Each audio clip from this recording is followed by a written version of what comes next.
நல்லா தெரிஞ்சுக்கோங்க, இங்க புத்தக திருவிழாவுக்கு வந்திருக்கிறீர்கள். இந்த புத்தக திருவிழாவில் புத்தகம் நீங்கள் வாங்குவீர்கள். புத்தகம் வாங்குவது என்பது ஒரு டெக்னிக். பார்த்ததெல்லாம் வாங்கக்கூடாது. முதல் நாள் வரணும், சுத்தி பார்க்கணும். ரெண்டாவது நாள் வீட்டுக்கு போய் யோசிக்கணும் எவ்வளவு பணம் வச்சிருக்கோன்னு. மூன்றாவது நாள் வரணும், மறுபடியும் சுத்தி பார்க்கணும்.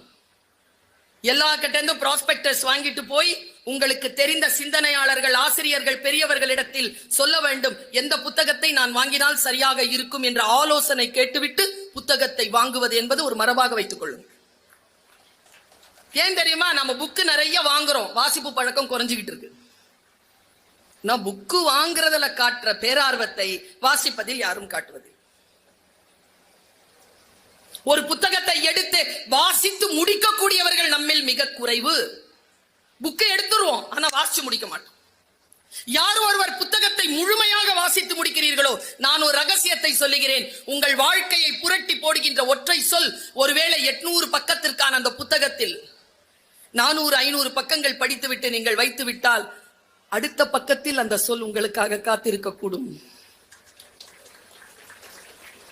அந்த ஒற்றை சொல்லை கண்டுபிடிப்பதற்காகத்தான் 500 பக்கம் படிக்கிறீர்கள்.